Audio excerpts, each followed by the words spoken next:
prefer brushable. But you're watching Everfree Network.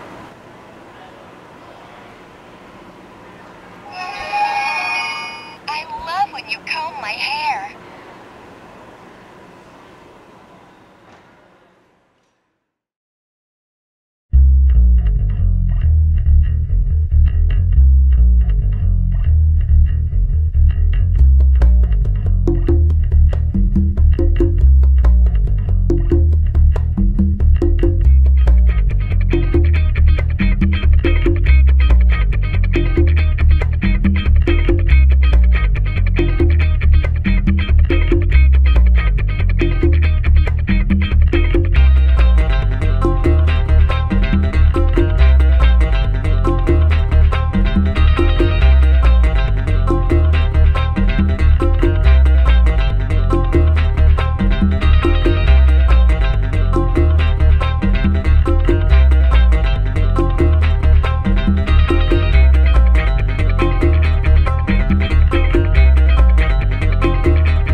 Everybody, how you doing tonight? This is your pal Dusty, once again on the West Coast, over here in San Jose, California. They need to make that canon, you know, San Jose. I've said it enough, that's got to be canon now.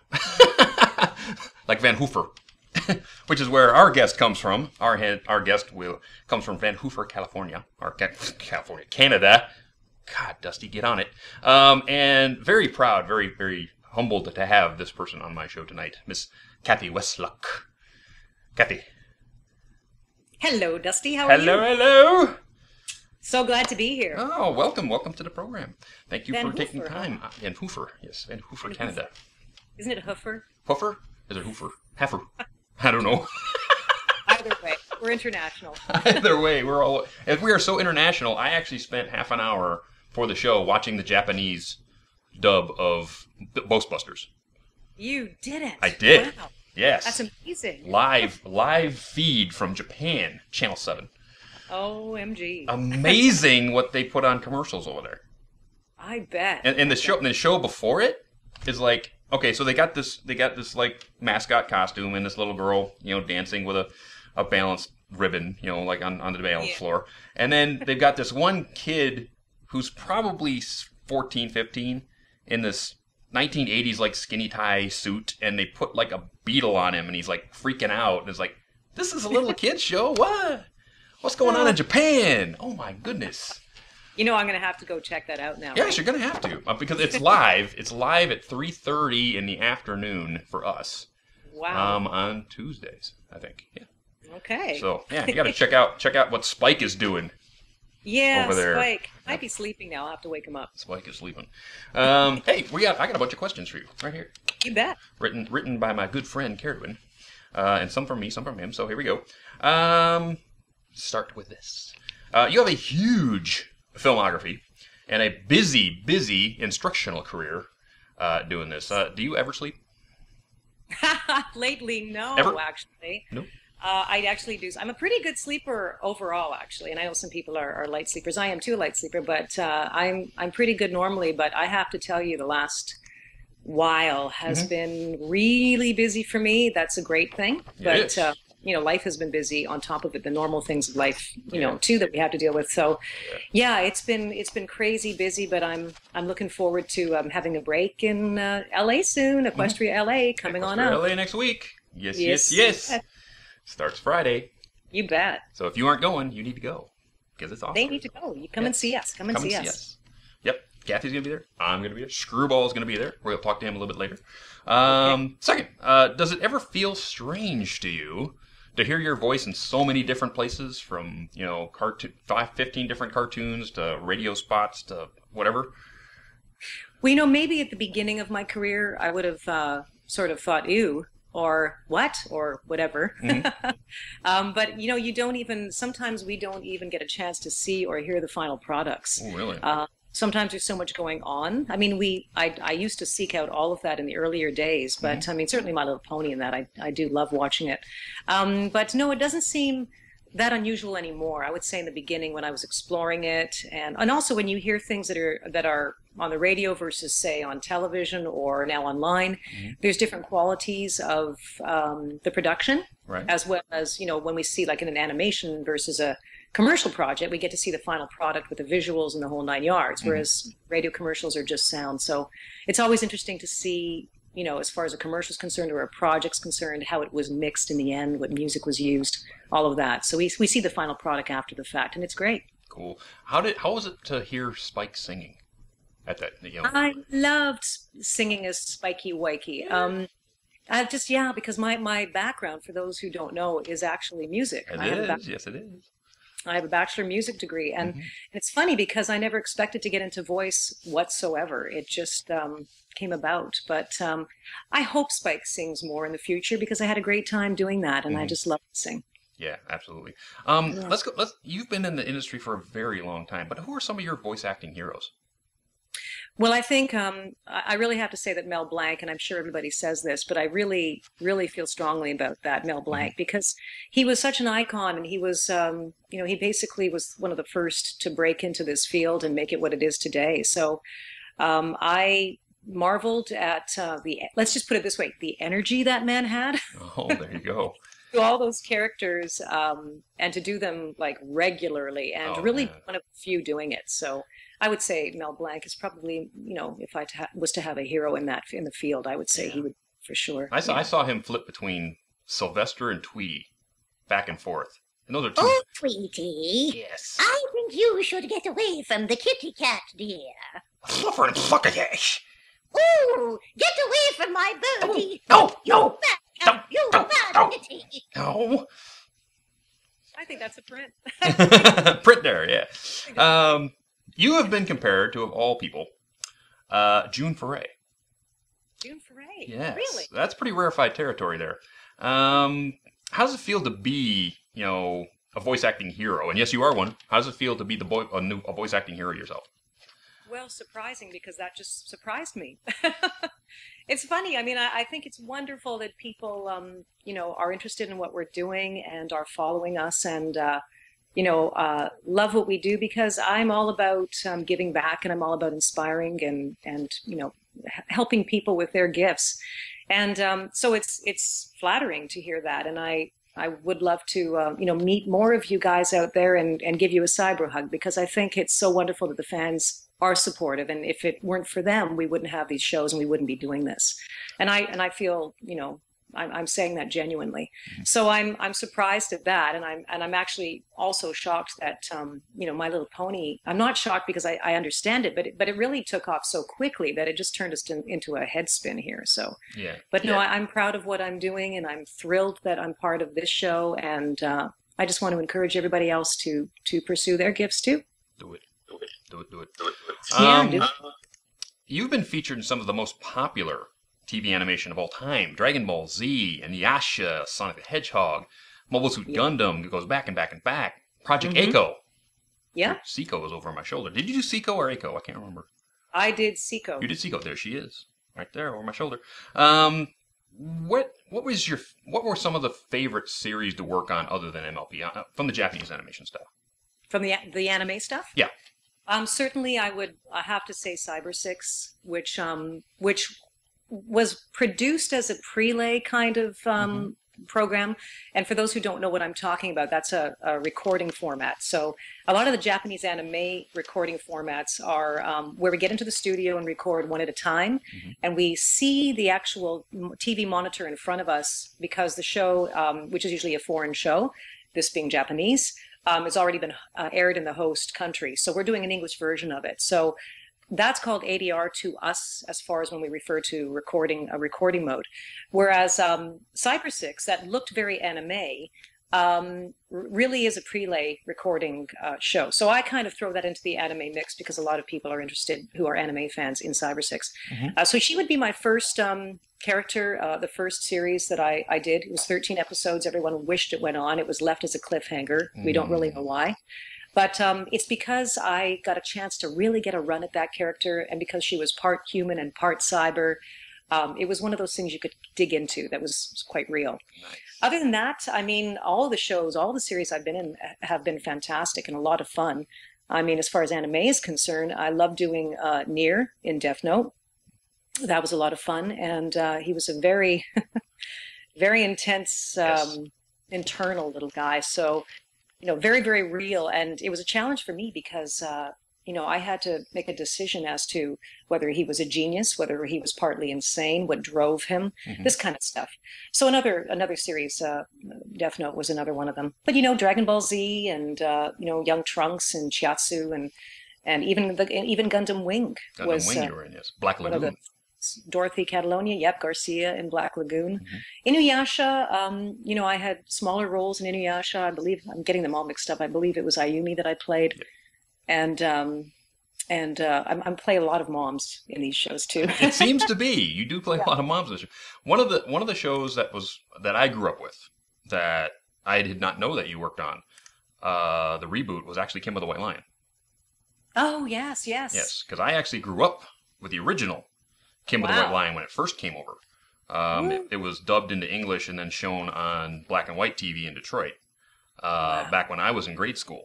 So being 45 now.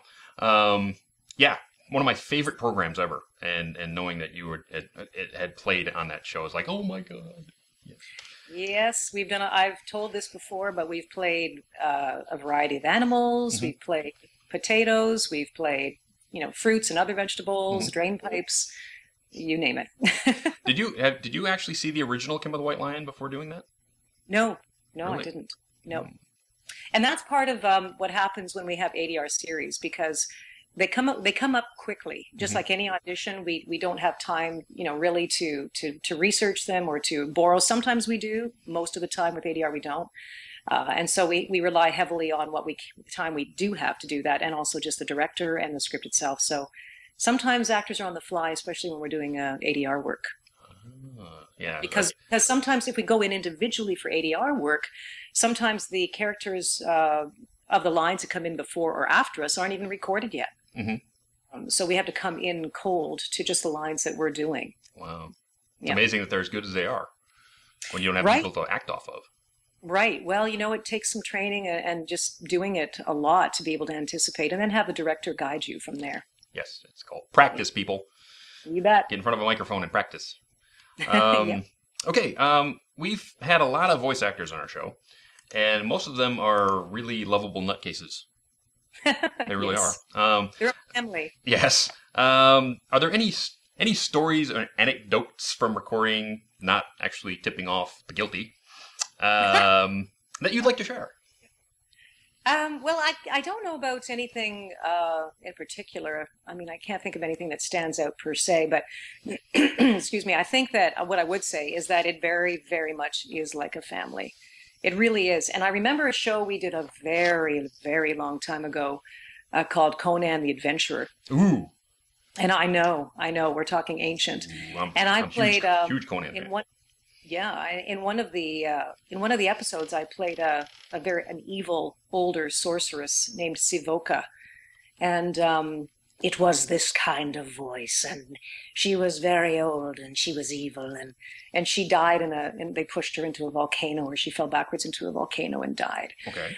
But they treated that a little bit, and I remember the group of actors, like just most of them were men, of course, because it was Conan, and in this show. The poor actors, the majority of the guys, they had to carry lozenges with them and have tons of lozenges from the very beginning of the session to the end, because this show just taxed them, and they were screaming and yelling the entire time, and I really felt for them. So I remember that as standing out to be quite something back then. And it happens in other shows too, but some of them are very energy heavy and battle heavy. A lot of screaming and yelling and battle scenes and all of that stuff. There have been some real train wrecks too over the years. Changing the names to protect those guilty. Are there any disasters that were funny in retrospect, say in a recording session? Thankfully, nothing that stands out for me that what I would actually term a disaster. What I would say is that having been around for a very, very long time, so much so that I may have to get my walker. I remember when we finally got digital Yes, I was around back then. Yeah. They had the digital audio. It's a DAR machine. I don't even know what it translates as, but we were finally going digital. So there were literally times when the machinery, the equipment would just seize, and we would have to stop and sometimes wait for 20 minutes to get back to the studio. I mean, even in audition sessions, we'd be there auditioning, and it would be for ADR, and they would say, "Sorry, the equipment just went down. Could you, go have a coffee?" Oh, jeez. And then the other thing about that is that we would also, in the early days, we would have to lip sync accurately. Right. So we would have to nail it. There was no editing, no squeezing of lines or breaths. We had to do it right, and we had to keep doing it. So, yeah, it was more challenging back then. Yes. Most of your work is as a voice actor, but it looks like you've been in front of the camera some. Tell us about your appearance at Stargate SG-1. Oh, boy. I was an alien, but I am anyway. Yes. So that was, typecasting. But I didn't have a major role in it. I think I've done one to three. I think they were guest roles. But I did play an alien. And the funny thing about that particular role was, just appreciating the hard efforts of the crews on those particular sets. It was really, really cold. And the whole thing took place on Queen Elizabeth mountain. Basically it's a hill, but it's, and it was April, and we had to dress in these see-through black nylon cloaks, myself and another actor. Wow. And I said, "You're serious? It's freezing cold out here." And we had to stand completely still and kind of look to the left and look to the right and say a few lines and not shiver or shake or have a fit. And so it was a small role, but I remember just freezing my butt out there. And as soon as we were, of course, off set, they would all run to us with parkas and hand warmers and things like that. But it was a real joy getting to meet some of the other actors and the leads on that show at the time, and a lot of fun. Yeah, doing on-camera acting is a completely different world. Yeah. We mentioned before that you do have a degree in music. Yes, Are you still composing to this day? And in what genres? I'm not composing as much this day. It's just literally a matter of time. But I tend to, when I do compose, I love the piano. I have a keyboard, and I like clean, basic music. I do a lot of, I still, on a very rare occasion, will pick up my classical guitar. That is what my instrument was in university. And I'm truly wanting to get back to doing some of that. So, it's instrumental music, mood music. I wish I could play jazz the way some of my friends could, but I can't. It's basically, I also thought that I would set out to be a music composer. That was one of the things I wanted to do for film and TV documentary, which is why I went to get the degree. So I was hoping to combine my love of sociology and psychology, which is a minor I have in sociology, and then together with that and music, go full-fledgedly into doing documentaries and doing, composing music for documentaries. So that never came to the fore, but you never know. It still may. Wow. Any music out there we can hear? You got it somewhere we could actually go find it?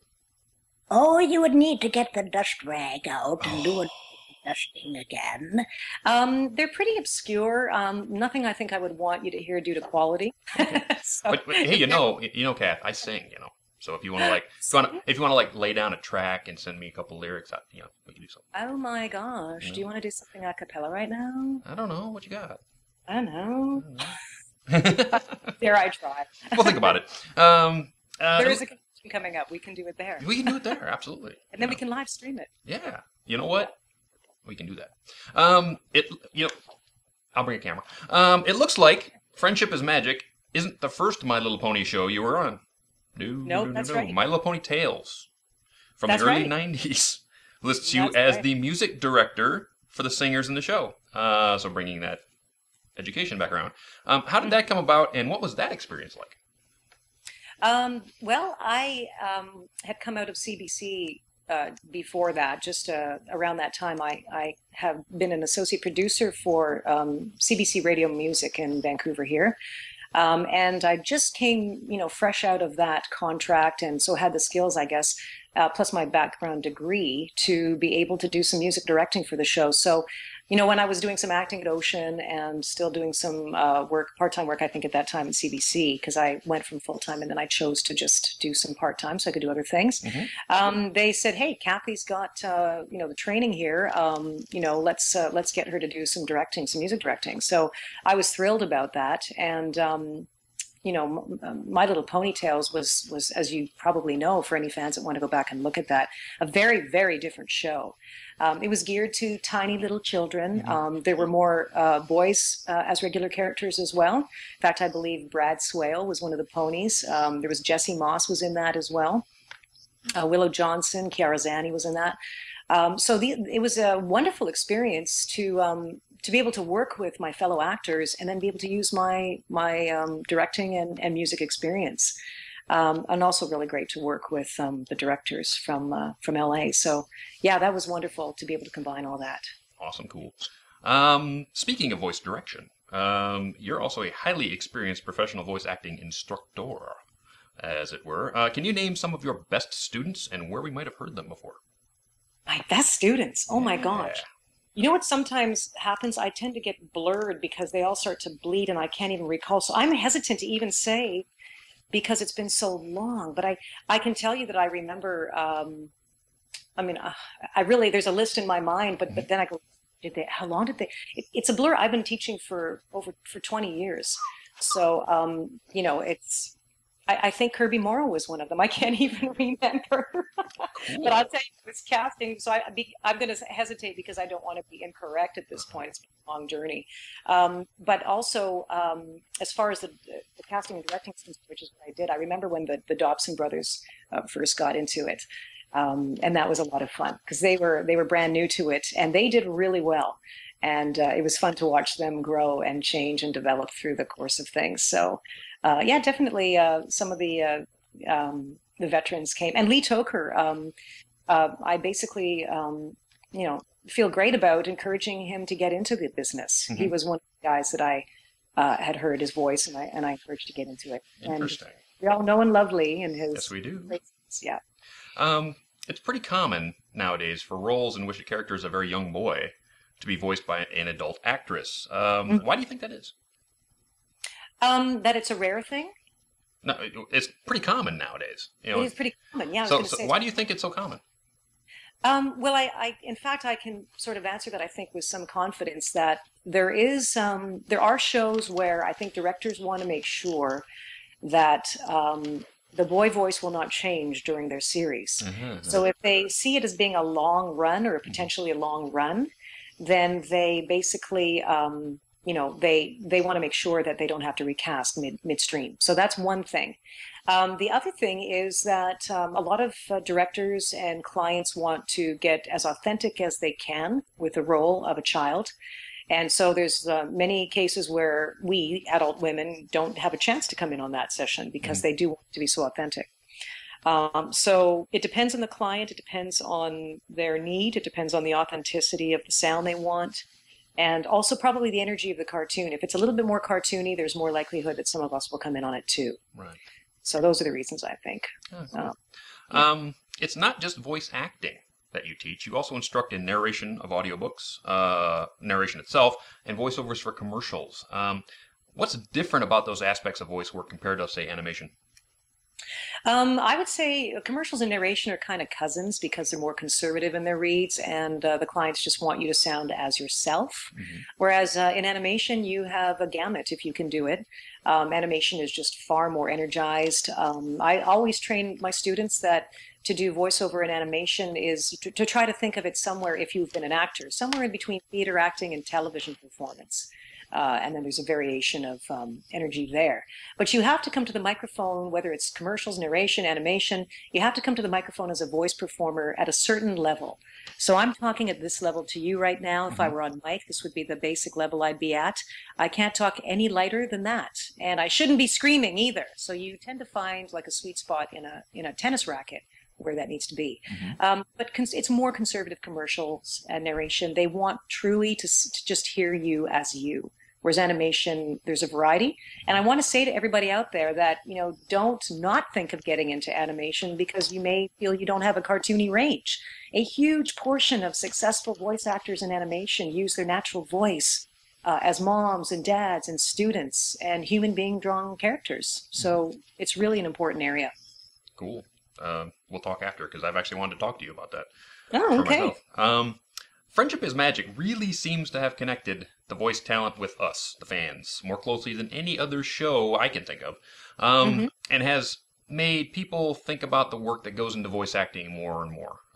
Have you seen a wave of voice students into your workshops who are interested because of Friendship is Magic? Yes. And a lot of the times, well, first of all the students that I've had, who are fans of the show have done quite well, I must say, in the sense of their development and of me taking them from one step to the next. There are lots of people too who feel they can do it, but really need to know honestly that their voice range needs to be strengthened, or, a lot of people don't realize it is about the acting and taking direction. So there are those that, will discover that too, that it may or may not be for them, but it's really important to try and to find out. You can't know unless you do that. So, but yes, there are a lot of people I find because of My Little Pony who've discovered that I train, and I've done it for a long time. And I'm certainly happy and open to continuing doing that as long as I have time to do it. But yeah, there's a lot of people who are interested in the show that have sought training. Sought training from you. Okay, Yoda. What homework? Yes. Oh, Yoda. Yes, Yoda. Don't get Yoda. What homework would an aspiring voice actor do before they invest the time and the money in professional instruction? What should we have done beforehand to get the most out of a voice acting seminar? Well, it depends on what area you are interested in. I mean, depending on the area, that's the area you should be listening to. If it's animation, which, a lot of the listeners out there are probably in that category, I think it's important to be able to get down any of the personas, I call them, as opposed to voices. The characters are personas, to get them and to record them, to get them out of you, and to use your iPhone, whatever recording device you have, even if you have a mic set up in your house, get it out of you and also label what you believe it is. So I tell this in training when I'm doing my workshops. If you feel that you have a high-pitched voice up here and you're doing something like this, oh my goodness, whatever, then, write 7 to 10 seconds of that, record it, and identify it for yourself. So you may identify it as a category, high-pitched little guy, or mouse, whatever, that's the category. You may identify it as a texture or quality of sound, high-pitched little guy, or you may give it a name, Billy.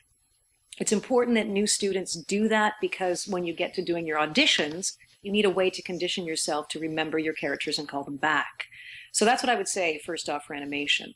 And to watch animation shows, to listen, as a person enjoying the program first, and to get the feel of it, to get the flow of it, and also to see what voices suit what kind of characters.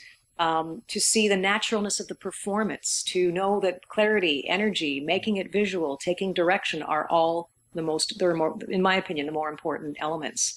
And also to ad lib in your character. I think that this is one of the most important things that you can do to develop your characters when you're beginning. Is to say, okay, I have a talking potato here. His name is whatever. And I'm going to go around and do some stuff like that and talk like that. Gee, look at that. Oh man, I'm a spud. What? I'm growing something out of the top of my head. Help! Whatever. Nice. You embody the character. I become the character. I don't think that I'm saying something a potato would say. I literally physically imagine myself to be it. And that's another thing. For commercials, narration, again, go online, check out National Geographic or the Discovery Channel.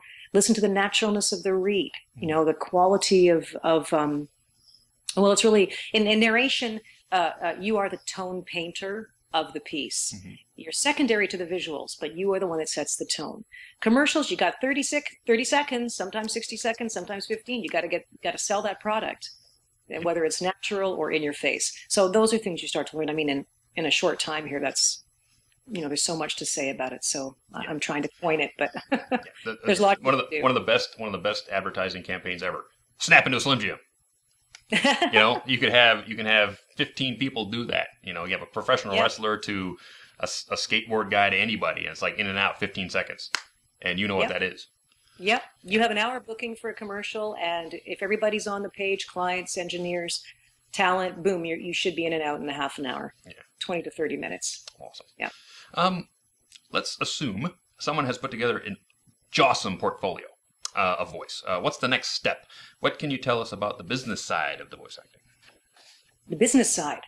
I think it's important for people getting into this to really be sensible about it, in the sense of it is a very fun career. There's no question about it, and a dream career if you can do it. But you have to be practical, because you need to get yourself going before you have any sense of solidity. It's very much the acting industry, so it is completely unpredictable. And you basically you have to earn your every job you get, not every single job. In our case, we do get booked on this or that sometimes. But I would say a good 90% of the time, we're still auditioning to win those roles. So we're fighting for our paycheck all the time. Not fighting, but we're striving for our paycheck. So you have to be practical and sensible. I always say have something to fall back on.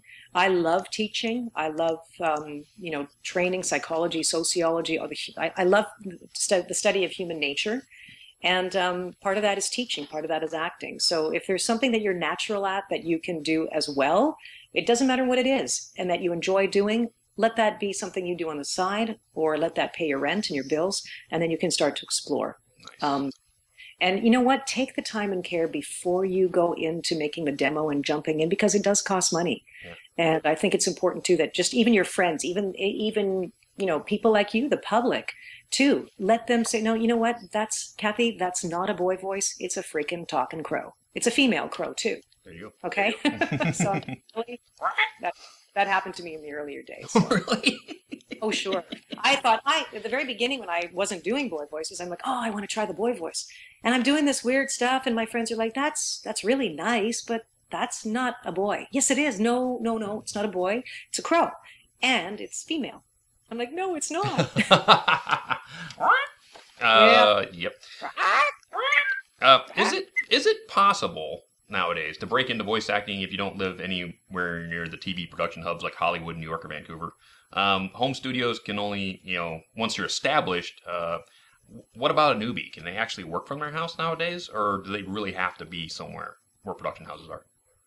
Well, there's always going to be an exception to the rule. So I won't say 100% it can't happen, but I do think that it's really important that you do have access to a large center. If you do have a home studio, it helps. But they do like to, I'm a firm believer of meeting people if you can, and sort of, in Vancouver, it's wonderful because it's very, very professional, but you can still walk into a studio and say hello. Whereas New York and LA and Toronto, you really have to have a good resume. It's harder to just walk in and do that, etc.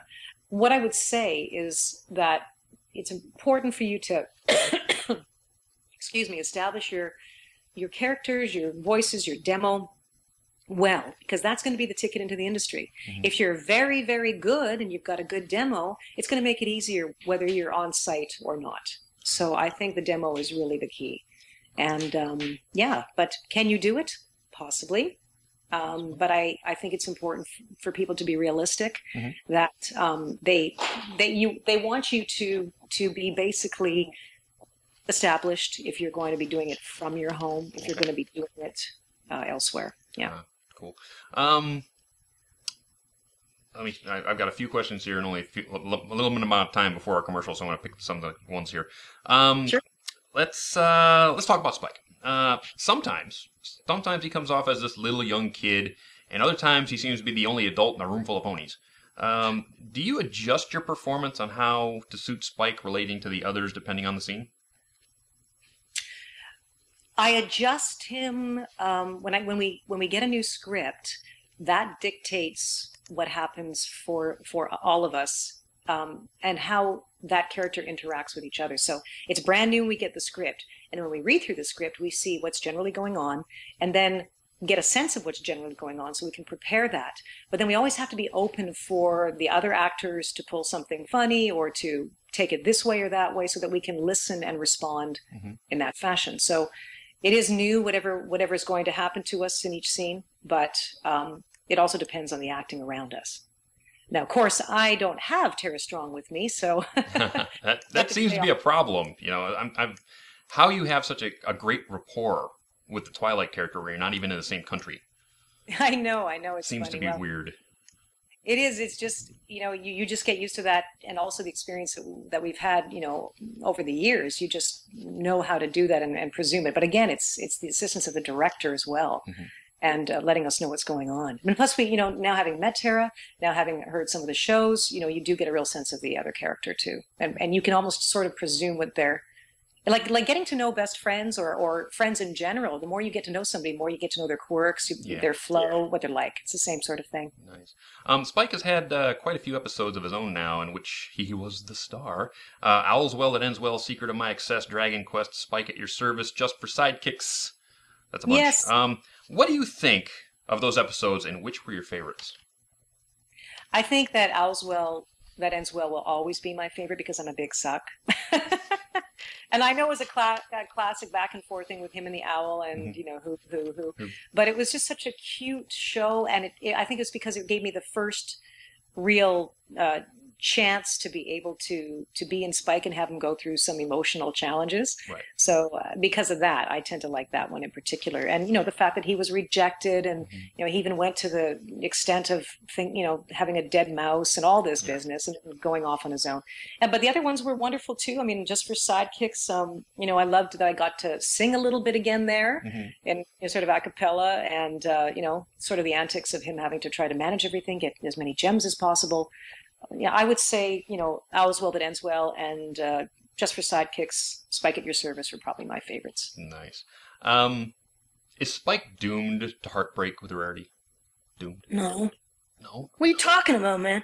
What are you talking about? Well, Spike. No, I want to go see Rarity soon because I don't know, there's got to be something I can do for her. Rarity's going to be at Equestria LA. And I know you're going to be at Equestria LA. I could put in a good word for you. Seriously? Seriously. Yeah. I know Rarity. Rarity's a good friend. do? Rarity's a good friend of mine because I did a commercial for Carousel Boutique. What do you mean she's a good friend? What do you mean? Well, I mean, she's a good friend. I mean, well, okay. I did a commercial for her once, so therefore we've discussed business. Oh. So that's Okay. what I mean. She's a business friend. Oh, okay. Yeah. So I'm in fact, you did a little ADR for this commercial too. So I'm going to play the commercial now. And when we come back, we're going to talk about charities, and then we're going to get all of your fans in here to ask you some questions. Awesome. Awesome? Awesome. Cool. Okay, we're going to commercial, people, and we'll be back in just a couple minutes, so stick with us.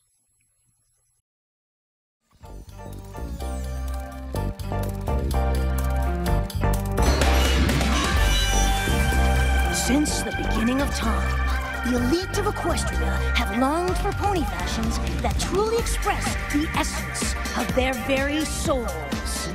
Patiently waiting decades, no, centuries, for the perfect pony gown. Today, at long last, Equestria, your wait is over. Let's hear it for the breathtaking designs of Ponyville's own Rarity!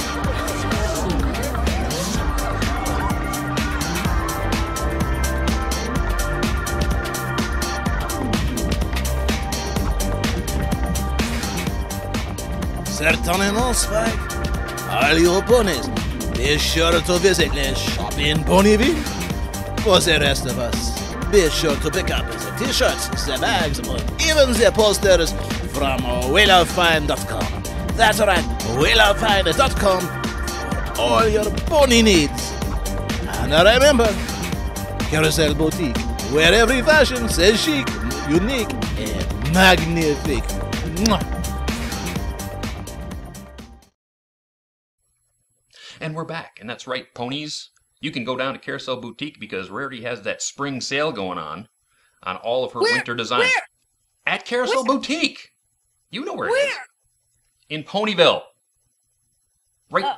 in Ponyville, across from Quills and Sofas. You've been there? I live there, yeah. Yeah, I know. Okay, so Awesome. that's where it is. So, big sale going on all the winter stuff. Clearance out.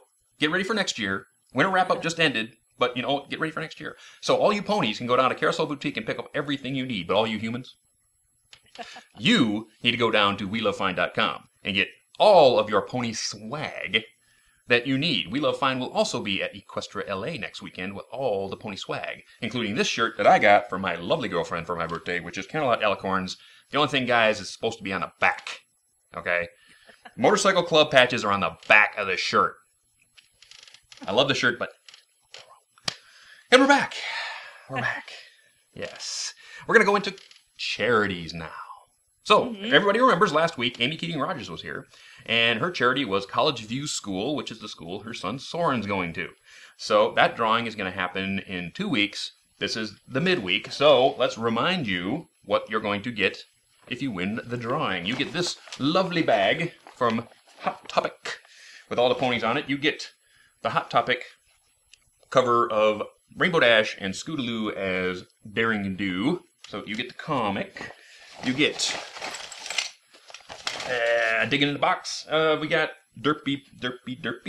So we got the Derpy sticker, we got the Derpy Bubbles patch, we've got the Derpy necklace right there, and you got a couple of the My New Buttons, which will be premiering at Equestria LA. So you get all of that swag there if you get to win the raffle from that one. We are sitting at $295.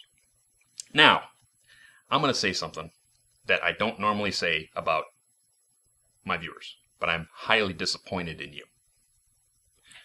$295? Come on. $5. 2,500 people watched the re-air of this show, and you can't give $5? That's less than a latte at Starbucks. Okay?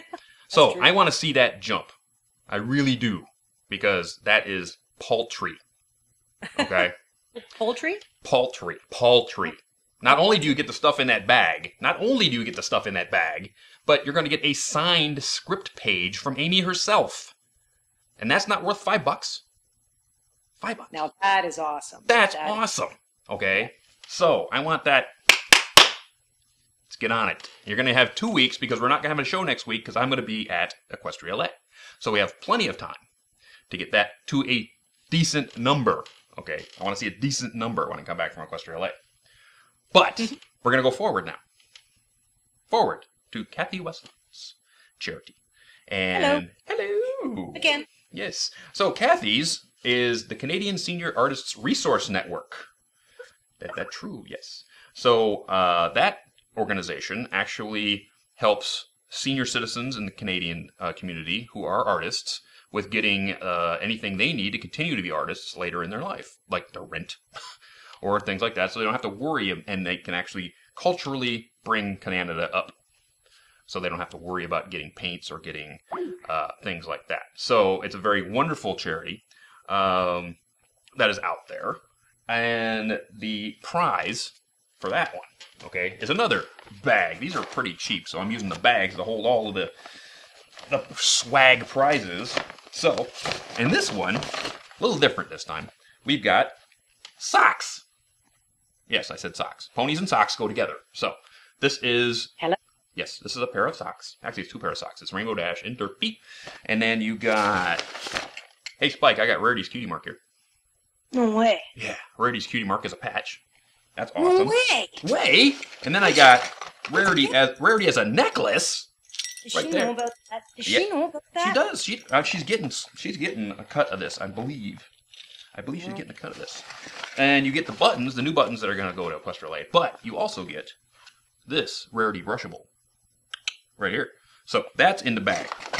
So that's all the stuff you're going to get in that raffle if you win the raffle for Cathy Weseluck's. And that's going to be in a little while because we're going to be gone for a week. But hey, Kath. Yeah. You want to chip in? Do I want to chip in? You want to chip in something to that little prize package? Sure. What do you think would be good for that? Oh, I could give you some autograph some autographed pictures. That would be awesome. Maybe even that new autographed Pixel Kitties picture that you just got. Sure. Awesome. Absolutely, I would love to. Awesome. I would love to. So that's going to be in the prize pack too. So if you can't get to a convention that this lovely woman's going to be at, you are going to be able to get that autographed picture from her in that prize package. So I want some help with that one too. Awesome? Awesome. Awesome. So, with that, charity's over for the week. So, we are going to move on. We're going to bring in our good buddy, Screwball. How's it going? How's it going? Hey, Screwball. Hey guys, how you guys doing? We're doing awesome. Very good. Awesome over here, buddy. Oh man, I've been on the clock like crazy, bringing in questions. On the clock, baby. I got my Disney hat on now. Oh, yeah. Oh, I can't wait for Disney. Oh, look at that now. one, baby. That one's awesome. Even got my name on it. I got mine. Because somewhere. Disney's Thursday, baby. Oh, yeah, you better have that one I got you. I will do that. I will do that. Last fall, when we went to Equestria LA, people, the Everfree radio gang went to Disneyland. I swear to God, I was going to get Screwball Disney ears with Screwball on it. And they wouldn't do it. Oh. They proper names only. What? Then Just no. put Screwball on it. No, we won't do that. So I had to get Daniel, which I did. I got him a nice set of ears with Daniel on it. They know my name now. They know your name. Absolutely. Why don't you get a set of scales? That would be cool. That would be cool. That would be cool. Screwball, give me some questions, buddy. I got plenty. Do it. Actually, I'd just like to say I have to bring this one up from my good friends Norman and Daniel from the MBS show. They just like to say to you, Cathy, that they love your work, they love what you're doing, and they say continue it because you're awesome. Thank you. Yes. Thanks for watching and thanks for the support. The guys from the Malaysian Brony show are class acts. They are That's awesome. Yes. They are awesome. I bet. So I'll go on. So this one is from Pink Pearl Apple. I like this. Okay, this is for this is for both you guys. She was wondering if Dusty and Cathy can do a skit together, something with Spike and mustaches or something. Hey, sure, no problem. Yeah, I think so. Hey, let me think of something real quick. Hey, Spike. Yeah. You know, when you named that piece of magic number 25, Yeah. were you actually thinking of me? Yeah, for sure. You were? Sure, bro. Oh, yeah, for sure. Yeah, sure. Cool. Okay, You cool. got like a totally awesome mustache. Totally awesome. You know, I think Snips had my mustache later on. You know. What do you mean? Well, when you guys got the second mustache later in the night. Yeah. Yeah, she gave my mustache to Snips. So Was yours yours? was awesome. Yours was awesome. It was yours? Yeah, it was gone in the morning. It was gone in the morning. My mustache was gone. I had to hide my face behind a mask. I didn't know where my mustache went, and like a half an hour later, right back on my face. Yeah, because like you could catch a cold, right? I know. It's like I didn't know where my mustache went, and then that week's episode, I saw that Snips had my mustache. Whatever. You know, I'm tell just gonna Twilight, ask- tell Twilight not to be taking mustaches from this realm, because I'll find her. Don't be taking my Twilight wouldn't mustache. do that. Twilight wouldn't do that. Well, it was an accident. Twilight and her spells. Can I ask you, like, how long does it take you to grow one like that? Well, I'm 45 years old, and I've been growing this mustache for about 23 years. No way. Way. 23 years? Way. That's like a long time. That's a long time, dude. Long time. My mustache is older than a lot of this fandom. Uh-oh. Yeah, I know. You're kind of old, right? I am kind of old. I'm kind of young at heart, though. Young at heart. Well, that's good. That's true. Maybe we could hang out, We can, we can. Are I was you gonna go are you on old a enough trip. for cider yet? What? Are you old enough for cider yet? Will Applejack give you cider yet? Because if she doesn't, I got plenty. No way. No way. Right here, buddy. Well, maybe we could hang out, and maybe we could look for some gemstones. There's this place at downtown Disney that I know we can get some gemstones. I know it. Do you need a shovel? No shovels, just bits. Okay. I got some bits. You know what? You and I are gonna hang at downtown Disney and have some cider and give some gems. Awesome. Sweet, dude. You know what? After the show, I'll Skype you my cell phone number. We'll hook. Awesome. Hey, where'd Spike go? God. How was that? I don't know. I think he's on his way to L.A. already. I think he fell asleep. He might have fell asleep too. He does that on a dime. You know? I know. Thanks, man. I'll see you there, though. Oh yeah, I will be. Everybody has to come and join us at Absolutely. Equestria, LA. At Equestria, L.A. We will be there. Okay. Move forwards.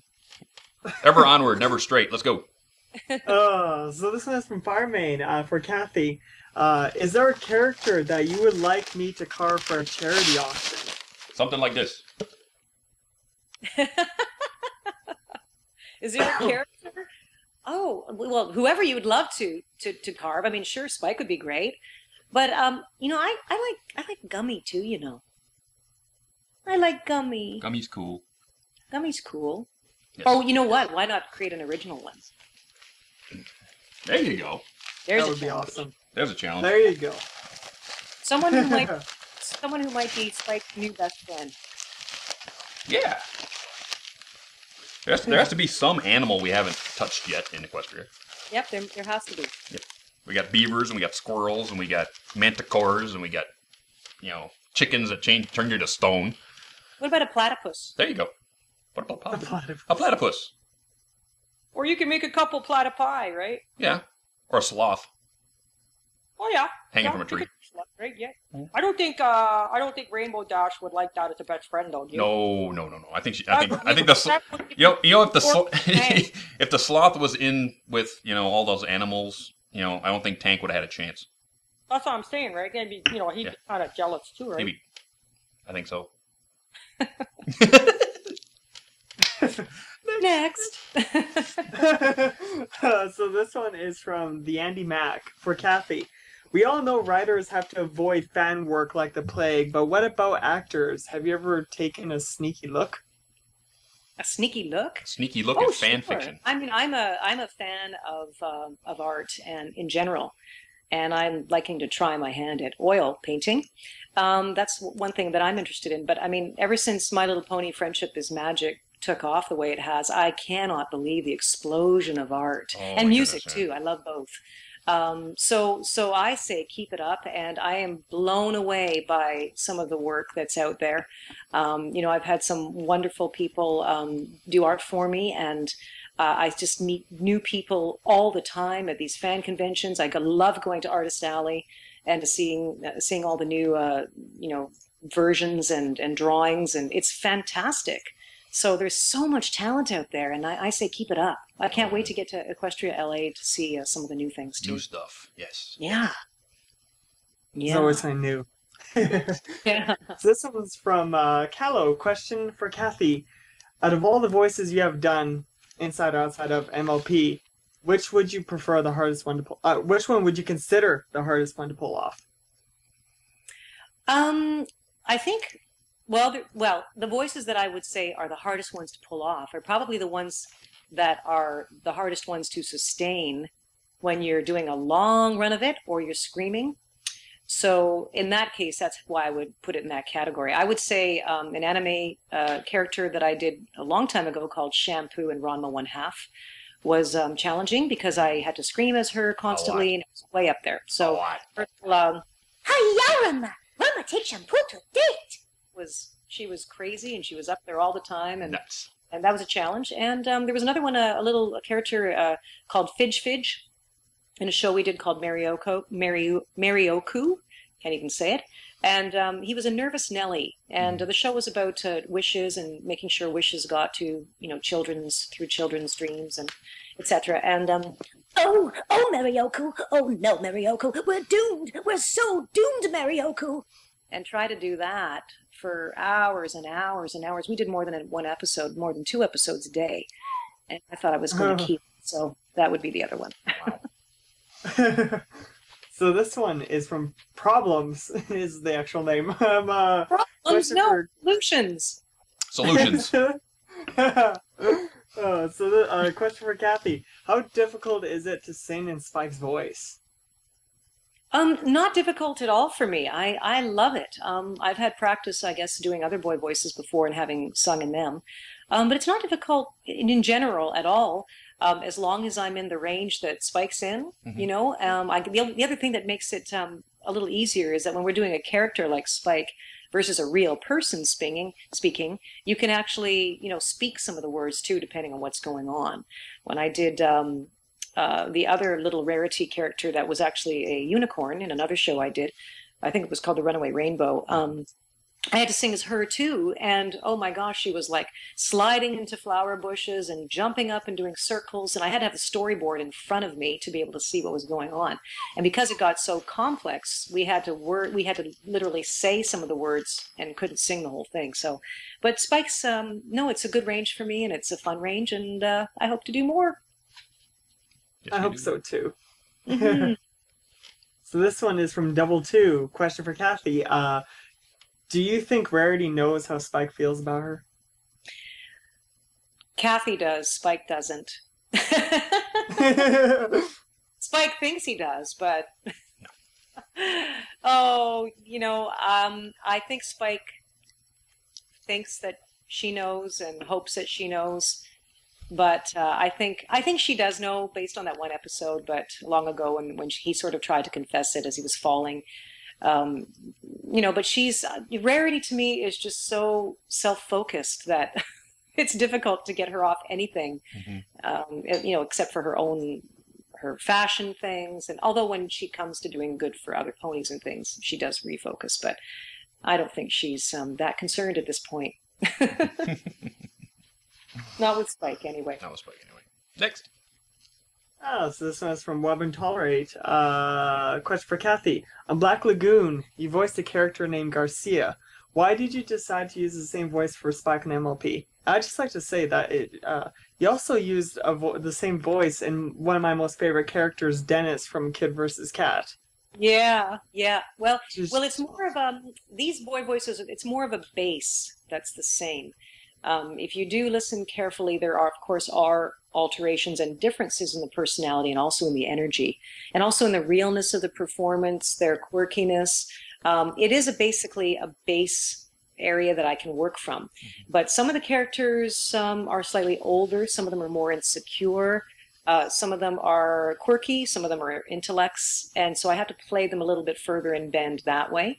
But as far as boy voices are concerned, there are different bases that we work from for the boy voices. The Spike bass is kind of like that. So he's just like a little boy, so I get to play with him a lot and stuff like that.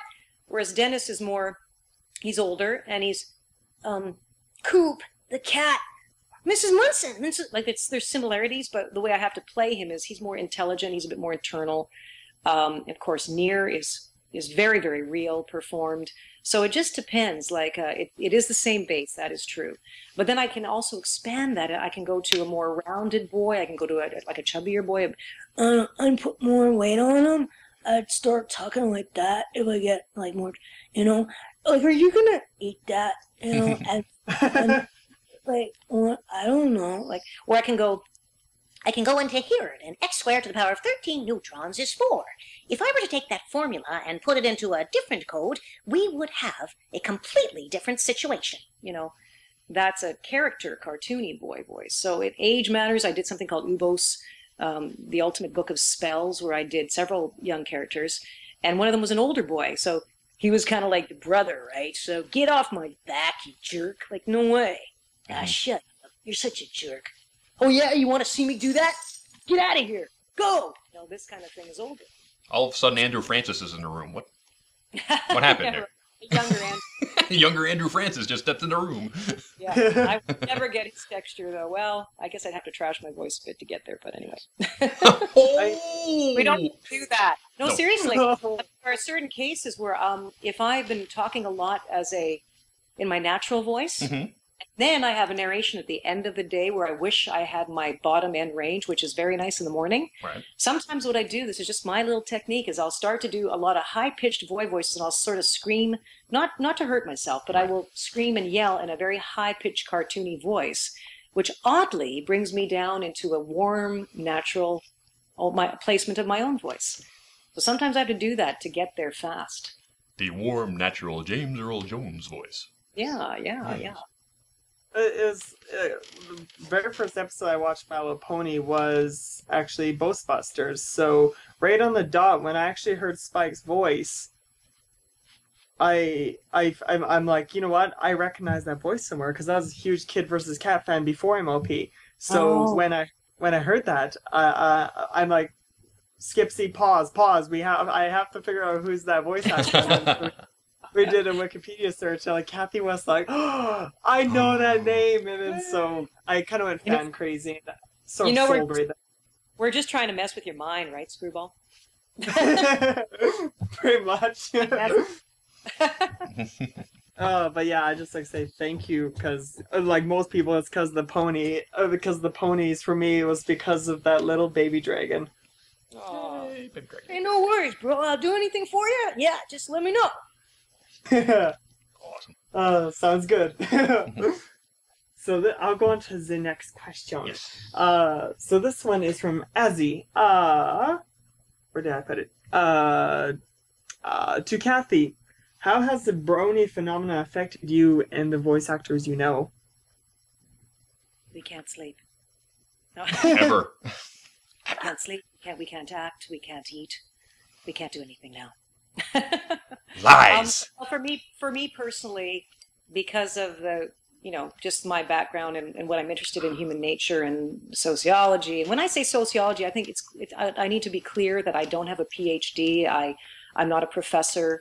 I have a minor in that, and I was hoping to move towards that professionally.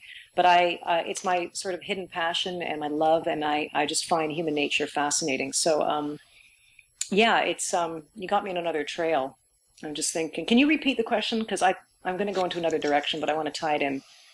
Whoa. Oh shoot, where did I just put it? Oh damn it, I just lost it. 1 second, I just have to search. I lost it. I actually lost it. I believe the question went. How has the Brony phenomenon affected you? How's the Brony phenomenon?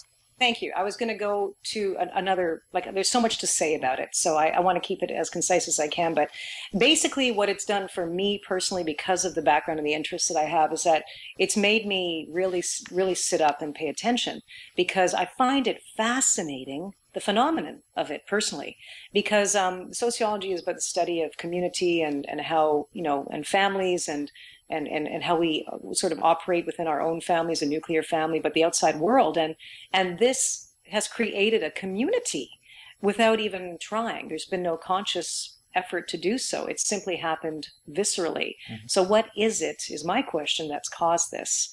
And I'm thrilled to see it. So it brings renewed hope that people are still wanting to reach out to one another, that the mediums that we do perform in and any other artist performs in is actually doing some good out there. It's bringing people together. So for me, it warmed my heart. It made me fascinated in getting more interested in it and seeing what caused it. And it's just makes me feel wonderful to be part of the show, to be able to be part of this phenomena. The other actors I can't really speak for, except to say that they were really shocked and surprised and delighted by it. The fact that it was this particular community that was a demographic that we'd never seen before was also really interesting and curious, and we were all fascinated by that. So I just think it's so wonderful. And Dusty, you doing this with charities, and everybody out there, so many people who are bronies, girls and boys and men and women, are wanting to do good. And I can't think of a better, more wonderful result of a show to do this to the world. I think it's fantastic. So I'm delighted by it, and I hope it continues, because we need this. We need to connect. Technology is wonderful because it has connected us, but we need to get together too. We need to reach out. Yes, we do. Next. So this one is from Humanisif. Oh, it took me forever to try to get that name right. I was doing it before show. I'm like, Humanisif. Oh, I was messed up. So question is, and it's a random one, he says, favorite snack when you're feeling a bit dreary? Oh, there's lots. There's lots of them.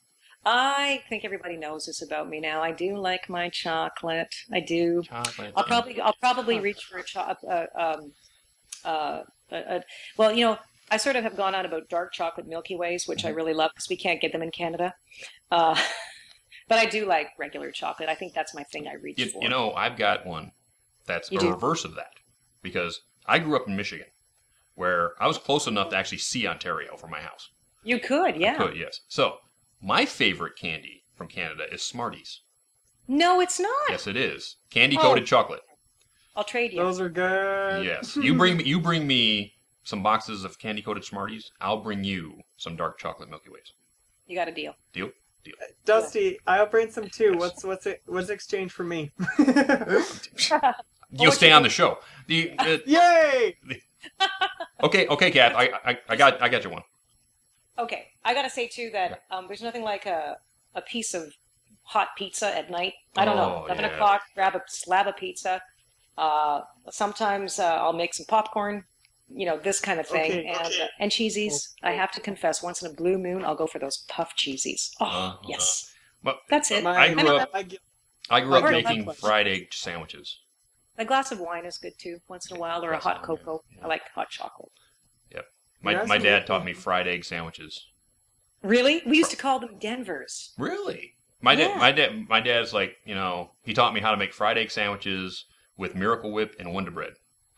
And it's like Wonder Bread. Gotta be the Wonder Bread, and it's gotta be Miracle Whip, and it's gotta be egg sandwiches. It's like, And I still wonder what's in Wonder Bread. so do I. But it's so awesome. It is. That's Yeah, the so thing. if I have time to make myself fried egg sandwiches, oh yeah. Oh yeah. Good stuff. Oh yeah.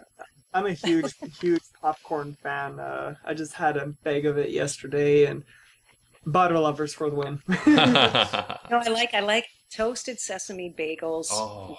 cream cheese Yes, too. yes. I'm getting hungry, you guys. I know. Yeah, One of my next cooking videos, I'm gonna have to do fried egg sandwiches. I think. You should. You should. Absolutely. Let's go, Screwy, next. So this one is from Flutterlove for Cathy. When you get some free time, do you ever watch the shows or the animes that you've been in? I have watched them, but I don't usually do them in my free time because I have so little lately. I usually sleep in my free time. I do. I will on occasion, but I don't think, okay, now is the free time. I must, I'll go directly to that. I may or may not. It depends on whatever spaces of time I have. Yeah. I like to chill in those times. I love to go for walks through forests and nature, the beaches, hang out with friends. I'm really I won't say a beach bum, but I really do love nature. I do love communing with nature, and I do love, as you've seen, composing in my background anyway. And excuse me, I love poetry. I love writing poetry as well. So, and getting out, going for walks, cycling. I golf on occasion. I want to get into a kayak again this summer. So, yeah, I like doing outdoor things. Nice. Wunderbar. Wunderbar. Wunderbar. Wunderbar. Wunderbar. Now's the time on Spraches when we dance. Und fein. Next. Eine kleine Nachtmusik. So this What's one, so funny? This is a little novelty. My background is Belarus, my heritage. Really? I was born in Canada. My mom was born in Canada, and my father and all my grandparents were born overseas. And I can do a really good fudge of a Russian accent and really say nothing at all. Nice. I've gotten Final Draft to banter with me on panel, so I remember that. That was funny. yes. Oh. So this one is from Gavin Chap. Question is, for all, favorite cartoon villain? Ooh. Oh boy. Wow. Favorite cartoon villain. Favorite. Oh wow, that's a tough one. Because there's a lot of them. Oh yeah. There's so many of them. Well, maybe it's because it was in my childhood or something. But I like the Joker. Oh yeah. That's so bizarre. So bizarre. Okay. TV's Batman's Joker, 1960s, or Mark Hamill's Joker, animated series. The 60s. The 60s? Yep. Yeah. Weird. It's very weird. Very weird. The Yeah, 60s TV Batman was weird, but cool. Yeah. There's weird and cool going on there. Yeah. I like something that's a little bit different. And I'm not a person who loves horror movies. I won't go there to terrify myself. But what I do love is suspense. I like Yeah. a good cop show. I like a good suspense show. But I'm not into the blood and guts kind of horror. No, me either. Which is weird because I've got a cousin on my mom's side of the family that does horror conventions, and he makes masks, and he's all into Halloween and all that stuff. And I'm going, oh, dude, you think I'm crazy? It's like, what? Look at his Facebook. Ooh. Yeah. Yikes. For me, that's difficult because I've been watching cartoons for a very long time. It's a roster. Yeah. You know, one of the very first ones that ever scared me was Berg Katze from, Science Ninja Team Gatchaman. Basically, he was the... This is weird, because later in life, I go and check out the original show, which is Science Ninja Team Gatchaman. It was called Battle of the Planets when it came over here. And the Berg Katze character was a patsy for a godlike character on another planet. And basically, he took care of everything that was happening on Earth doing the terrorist stuff. And he would change sexes. He'd go back and forth between male and female in the original show, and then it actually drove him mad in the end. And I'm like, you took that show and dumbed it down for American Kid TV. Wow. Well, sure, that would take something, wouldn't it? Yeah. Yeah. I know mine. I took a lot of thought. Mine's Frieza from Dragon Ball Z by far. Oh, really? Right, Yeah, he's pretty creepy, yeah. He's such a cold, frosty guy, and honestly, like, sure, all the other villains were more powerful than him, but he seemed to give the more scary appeal, in my opinion. Like, he is, like, I don't know. He just gives me the chills. No, I would agree. Yeah, that's a good choice, yeah. And all those guys the kids took down in Scooby-Doo. Right. Yes. I'd have gotten away with it, one of you meddling kids. No, those are good choices. Next. So this one's from BF3 Pony. For all, what is your favorite Spike moment? Oh, man, there's too many of those. Yeah. I think when he thought it was futile, that he wasn't going to be able to save Rarity, and he just bellowed, "No!" Yeah, that was pretty good. I think that also the moment when he thought that the Owlicious was taking over his duty. I mean, that's another moment for me, from an actor's standpoint. There's so many moments. I mean, from the comedy, Huh? Go ahead. I'm sorry. Well, when he came also in the same show, when he left with his little go-away bag, which was so cute, and he went into the dragon's cave, and he was talking to the dragon like they were supposed to be brothers or something, and he's like, "Oh gosh, I'm in trouble. I'm out of here." Yeah, like those moments, and I guess Angel constantly running around when he's trying to get things together, and in that show, there's lots of moments. Yeah. For mine is in that same episode, the Diamond Dog episode, where he's on the back of Twilight, grabs a stalactite as a sword, and basically says, "Hi ho, Twilight." Twilight turns and just looks at him. Yeah, right. It's like, yeah, just give me this one thing, Twilight. Exactly. Yeah. Okay, boom. There were so many moments in Spike at Your Service too. Just all the foibles, the poor little guy. I also loved it when he was in Owl's, I think it was Owl's Well. Yeah, Owl's Well That Ends Well. When he was asking, oh gosh, what was it? He was asking Fluttershy for a quill. Uh-huh. He was looking for a quill, and she was sending quesadillas and all kinds of things to him. No, a quince. A quince, yeah. Yeah. Or a quiche. And, quiche, yeah, quiche was the other one. The fact that he knew what a quince was, I mean... Yeah. Moments like that. When he turns out to be the intelligent guy and he doesn't even realize it. I know what mine is. Is Pinky...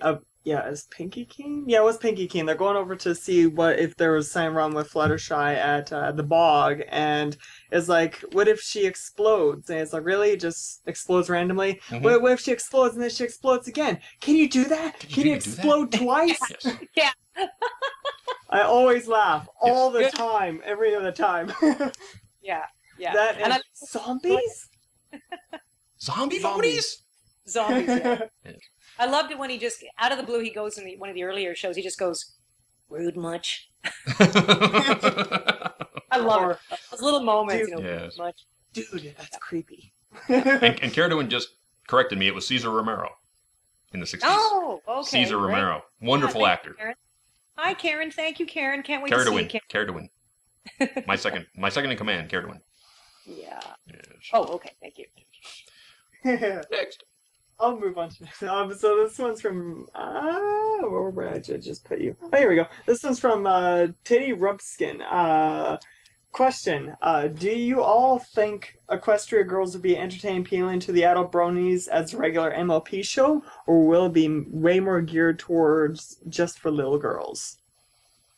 Well, that's a tough one. It's hard to say. I mean, I think that's really something that, you know, we'll just sort of all find out about, because we'll see who it appeals to. Mm-hmm. That's a tough question to really answer. It's kind of speculative, but it'll be nice to find out in time. Yeah, because no one's seen it yet. I mean, we have speculation. We have some screenshot. Not even a screenshot. We have screenshot of characters. And no one knows how they're being acted. No one knows how it's being scripted. You know, Yep. and as it looks like they're teenagers. It doesn't look like they're in grade school. I mean, Actually, there was a synopsis They're in brought high out from it. How it goes is Twilight, I believe, goes into a mirror, into a different reality, and actually now the other ponies join her. She ends up becoming, I guess you could say, human, technically, and she ends up meeting other characters that are a lot like her friends. And I believe, I don't know, something was stolen, and she's on a quest to get it back, which ends up going through this mirror or portal, wherever it is, into this world. So it's up to her and her new friends to gain it back, from what I read. So basically, it's Star Trek Mirror Mirror. It was a crown. Yeah, It was a crown. It's gonna be fun to watch. I'll give it that. Yes, it Yeah, will. it's gonna be fun. So basically, sit back with no perceived notion of what it is, and let it be whatever it's gonna be. This is it. Because that's what the entire series is like. We didn't know the Bronies would be. When Princess Cadence was brought up, and people went, "Oh, this is going to ruin fandom," and now she's one of the favorite characters of everybody out there, right? You bet. So you bet. you know, then they said, "Oh, Chrysalis is going to ruin the thing," and then now everyone loves Chrysalis. So like, step back from the edge, watch the show, and then make a judgment. This is it too, and I think what happens is, you know, the more we watch it, the more we sort of get into it and assess it with our minds. And I think we can't forget just to experience it. Experience it. Yeah. Next. So this one is from Snitch Pony 567. Question to you, Dusty: how many plushies do you have? How many plushies do I have? Well, you know, I've had to cull my collection over the years. So in MLP stuff, I've got that one and I've got that one. This one is not mine. The rarity is actually Buttons, and that. Do you have two?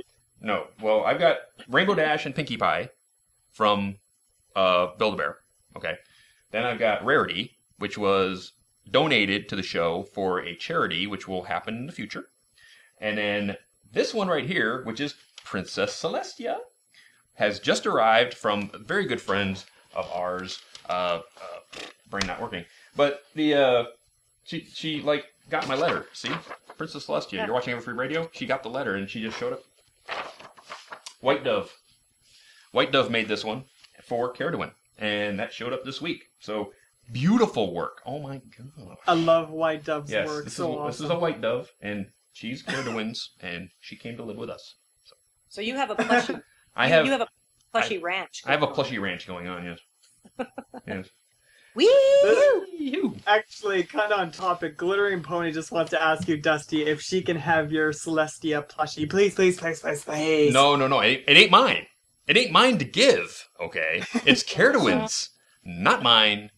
Carradine's. You need to talk to him, and I bet you any money you're not going to pry it out of his cold dead fingers. She can borrow it, right, Dusty? Nope. Oopsie. Oopsie. Not happening. Next. 1 second, I'm just trying to regain my thoughts and oh, so here we go. So this one's from Perfect. Perfect. For Cathy. Do you prefer to be Spike or Mare? I love them both. That's a true answer. They're just different characters. They're very different characters. I think, Spike just has more range to me so far, and he does in general on the shows, but just because he's such a little boy, there's so many places that I can go with him, right? It's because he's growing, and he's the only little boy in the scenario, and he gets into all these escapades with all the ponies. There's a lot more stimulus that goes on. So as far as the scenes are concerned and the things we've done so far, I think Spike, I would say.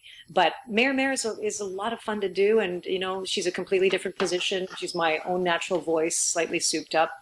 So they're both great. They both give different challenges and different joys. Yes. I have a question. Yeah. Mare, naturally gray, or is it a dye job? Oh, it's naturally gray, if I must say. Oh, okay. Okay, so I be blonde in my early days, I think. Actually, I may not actually remember that, but but it's natural gray. Natural gray. Okay, we had to make sure because the Equestrian Inquirer came out with that story. We just had to verify from the source. I see. Yes. Unverified sources, so we had to verify. It's speculation, because my memory, I have some memory loss sometimes too on the occasion. I couldn't help but laugh. I'm so sorry. It's okay. Laugh away. Laugh away. Do it. Next. They say, I don't know that this is true, and I'm not sure who they is, but they say that laughter is the highest frequency. Wow. Really? It's the most healing of all frequencies. And now they say that, and I don't know if that's true, but that's what I've heard. So laugh away, everybody. Do it. I laugh a lot. Maybe that's why I don't get sick. I can totally see that. So this one is from Perfect Harmony to Cathy. Do you want to give us an example of your poetry? Oh, Ooh. Yes, I do. Oh my God, which one? Poetry. All right, I'm going to do it if I can remember it. Forgive me if I stumble here. I'm going to do it in Old English. I'm going to do it in a British accent if I can remember it. Let me think. Oh boy, I may or may not complete this. What is it now, O restless soul? How oft do thy qualms persist? Inherent to thy desires to probe the unknown, unsatisfied by truths that exist. Or so it may seem, at least to the mind, so much is there still to explore. Uncharted worlds, mystical dreams, obscure, opaque, limitless shores. And yet this desire, this blindfolded quest, leads us to ponder at length the soul's very self, its fabric and form, and the source of its infinite strength. The end. That was awesome. I can't believe you remembered it. Awesome. Yeah. Yes. So this one. Give me a sec. So this one is from James Justice! Oh, I thought to prepare myself for that one. Resident superhero of Stay Brony, my friends. Keeping us safe from cornflakes night and day. 24/7. You need justice. You do need justice. You do need justice. Yep. What does James want to know this week? This one is for all. Have you guys seen Iron Man 3 and did you guys think of it? Or what did you guys think of it? Saw it just last night. Oh, I can't wait to see it. I haven't seen it, but I'm dying to go. I won't spoil it for you. I won't spoil it for you. But if you didn't, was it good? If you didn't watch Avengers, you'll get a little lost. Oh. There is a lot of throwback to Avengers in that movie. Okay. Because I didn't see Iron Man 2 and I didn't see Avengers. And yes, it was beautiful in its complexity, in its nice, beautiful explosions and bodysuits and all that stuff. But if you didn't know what was going on from Avengers, you get a little lost. That's good to know. That's good to know. I can't wait to see it. That's the next thing on my list. Yes. Yeah, I still have to see it too, so I've been hearing a lot of good things. Good. Yes. If you're up against a screwy, pick the good one you got. I know you've been just holding on to. Ooh, 1 second. Let me go through this. I can ask two. There's one short one and one I could go for. Do it. We always have to bring up this question, Dusty. I know. From Wolf X1120 for you, Cathy. New Lunar Republic or Celestial Empire? Oh, wow. Oh, I want to say both. I think. Oh, wow. That's an interesting question. Yes. I think the Celestial Empire. But I don't even know what it is I'm responding to. So. Well, you know, just last year we had a presidential election in this country. Oh. And the princesses of Equestria were actually running against each other for princess. Oh, is that of right? Equestria. See, I have no clue. Yes. So, Oh. the tyrant Celestia was running on a platform of socialism and iron-hoofed. Oh. Yeah. Well, you heard my first answer, which was both, right? Yes. Yeah. You know what? We've actually had a guest say Cadence, and that's the Russian vote, you know. So Cadence. Oh. Cadence is Russian vote. So okay, so that's two for Celestia, 1 for Cadence, and 20 for Luna. I think we're still winning. Well, you see, I don't even know what to be honest, I don't even know what I'm responding to. So. I know. We're just having fun with you. We're just having some fun. I like the celestial feel because I love the stars and the universe and astronomy, so that's why I went that way. Yes. Awesome. Okay, Screwy, give me that last good one. So this one's from Quid Pro Quo for Cathy. All this talk about Spike seems like there's no love for Mare. If she was to get a backstory in an episode, what would it be like to add so much more emotion and personality to such a secondary character? It would be fun and a challenge and a great challenge for me to go there with her. I'd love to see that happen. It's interesting because I think it would be just really curious to see that side of the story develop a little bit more, like, you know, her role in that. So I don't know. I mean, I would love to have an opportunity to do it because it would be a different angle for me, of course, versus my other role as Spike and incidentals that I play. But no, I would love to go there. I'd love to see what happens and what could be possible with her, which way she would go emotionally with different challenges. That would be curious. That would be curious. I don't know. Oh, we've all been wanting a background characters episode, sort of like what happens to the background characters when the main 6 go on their crazy adventures. You know, what do the background characters think about this happening? You know, they flourish. Yeah. Okay, Screwy, one more. This one I almost forgot. I promised him I would get this one in from Jordan Olin. He was wondering if you did Matilda, the donkey, because. Say it. Hi, Jordan. I know Jordan wants to know that. I'm going to have to say I think no. I can't honestly remember, and you know, usually when I hear a clip, it's quite instant. Yeah. But it was such a. I'm trying to think whether or not that was the case. I think the answer is no. It does sound quite a bit like me. According to Lee Tolkar, who was on the show only about a month ago, he said he did Matilda. Yeah, then he would know. But it did. What I want to say is, you know, listening to that, it did sound a lot like me, which threw me. Mm-hmm. But no, I mean, my gut was no initially. So if Lee's claimed it, awesome. Yep, I'm pretty sure it was Lee. Yeehaw. So here we are, folks. I'm going to read off for you this list of original content that you can watch every week right here on Everfree Network. First, you start off Monday evenings with us, moi, and our wonderful guests here on stage, Brony, my friends. But tomorrow being Tuesday, Cutie Art Crusaders will find and discuss the best fan art this fandom has to offer, and that's Tuesdays, 6 p.m. Pacific, 9 p.m. Eastern. Then, the Brony Clubhouse gets together Tuesdays, 7 p.m., an hour later, Pacific, 10 p.m. Eastern, to discuss all kinds of things, Pony. They do all kinds of weird stuff and great stuff. You need to catch that show. Equestrian Inquirer is every other Wednesday, and that's 6 p.m. Pacific, 9 p.m. Eastern. Joe and Tech Rat and Mason a la Cat and everybody over there bring you all the comedy that you could want from Equestria. Into the Spotlight with Osaka Jack, and that is... Osaka interviews all those bronies that are doing really cool, awesome stuff that don't quite get the spotlight they deserve. And that is Wednesdays, 7 p.m. Pacific, 10 p.m. Eastern. Sketchy Sounds, live songcast. Sketchy plays his acoustic guitar for you live, and that's Thursdays, 2 p.m. Pacific, 5 p.m. Eastern. Post My Video with Jay Haller and BVids, where they do all the stuff with the PMVs and everything that's going on there.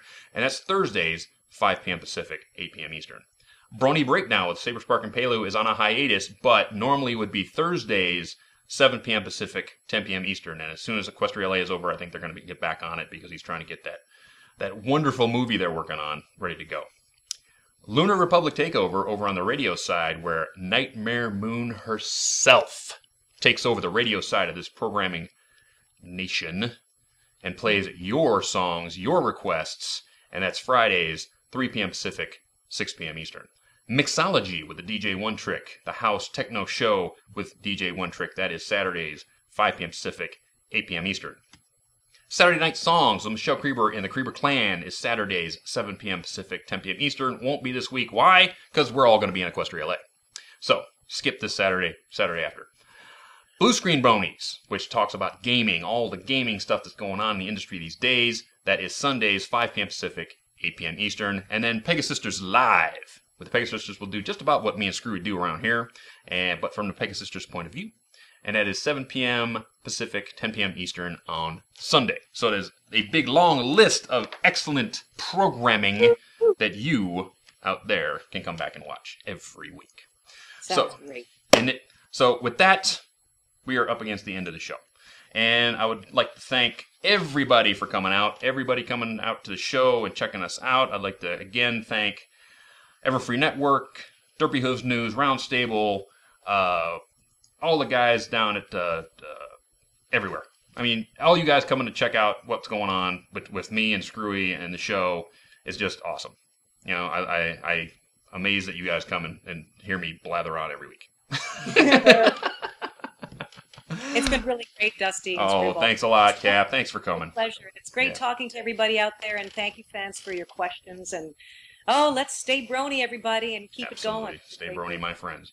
So with that, no show next week, people. No show next week. I'm going to be on a plane coming back from Equestria LA with all kinds of wonderful stories to tell you the week after. So 2 weeks from now, we're going to have a show. And I don't know who that's going to be yet because I'm going to be talking to people at Equestria LA to set some stuff up. So we'll have the raffle for Amy Keating Rogers' charity. The week after that, we'll have the raffle for Cathy Weseluck's charity, and we'll figure it out from there. So if you're not going to Equestria LA, I'll see you in 2 weeks. If you are going to be at Equestria LA, hit me up. I probably got a button for you. So with that, we'll catch you later.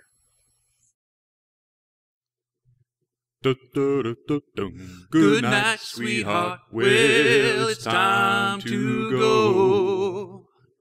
Good night, sweetheart. Well, it's time to go.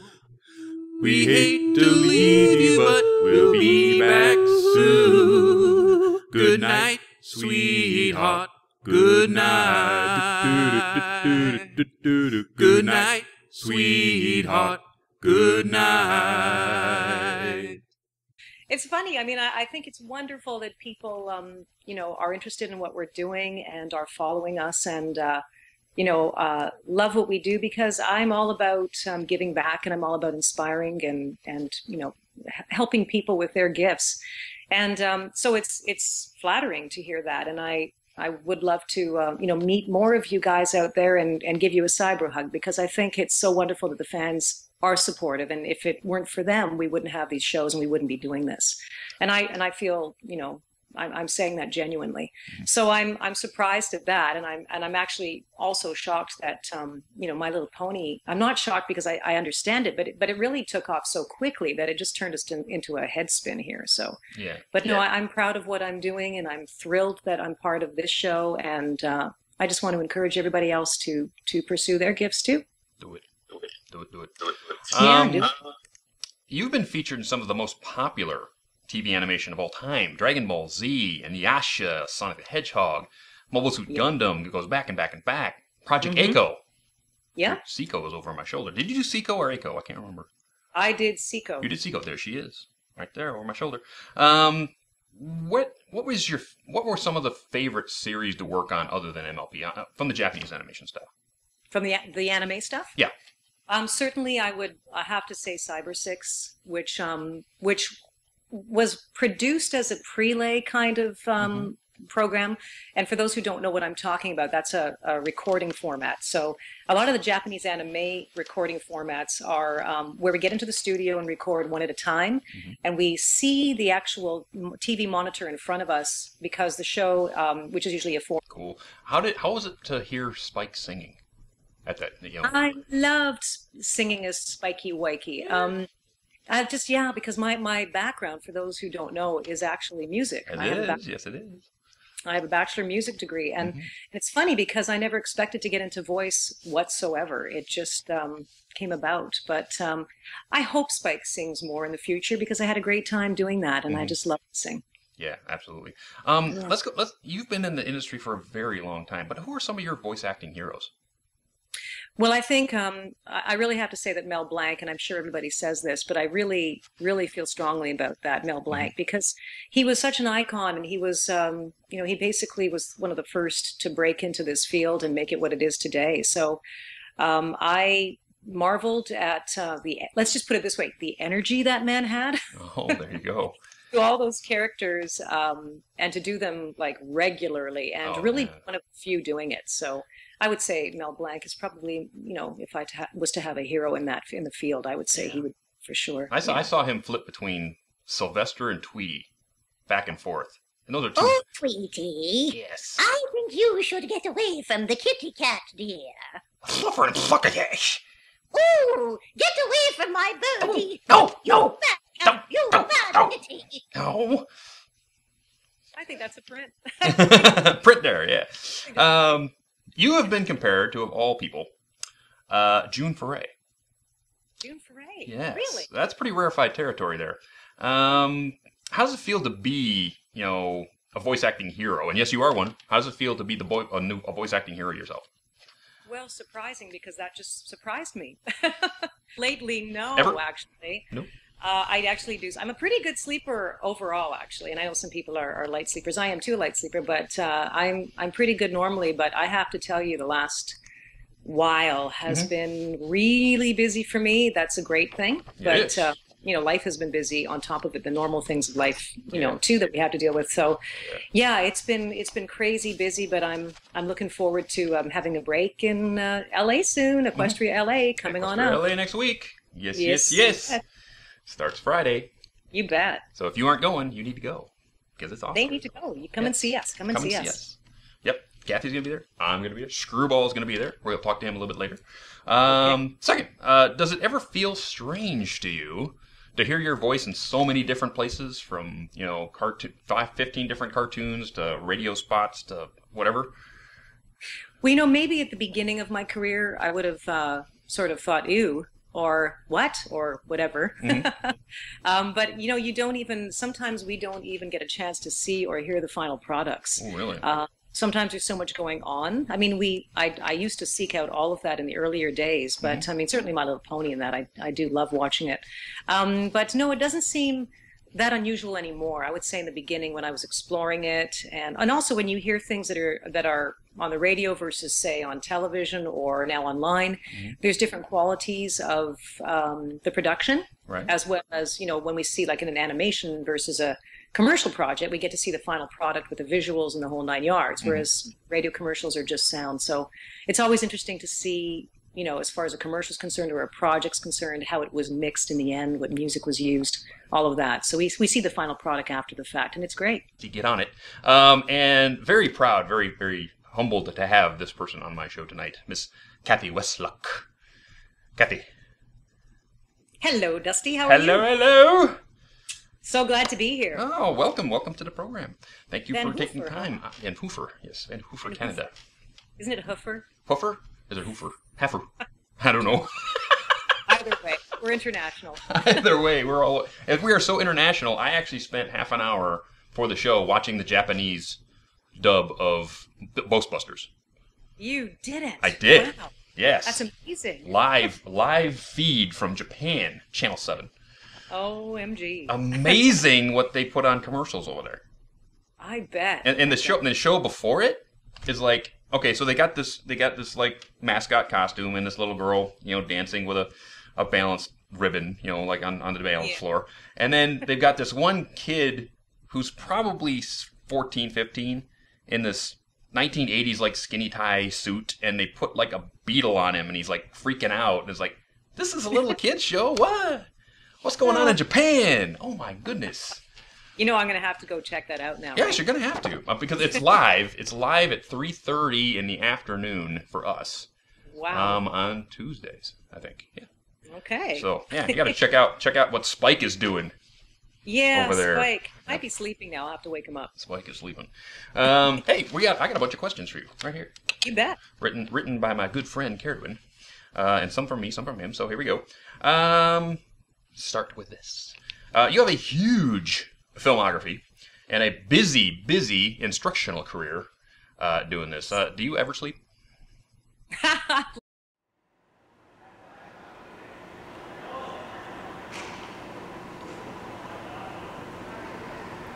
What do you use for a brushable? You're watching Everfree Network.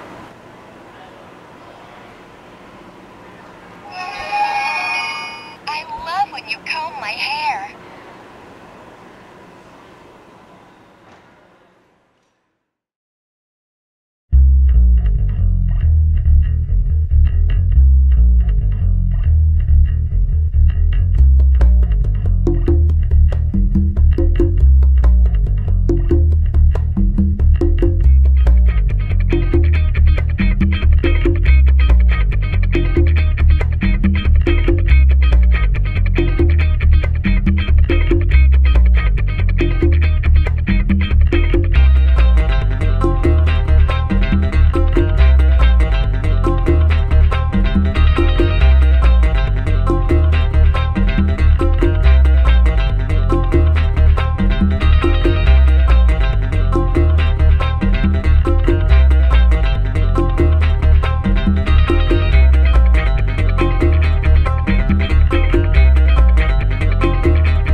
Everybody, how you doing tonight? This is your pal Dusty, once again on the West Coast, over here in San Jose, California.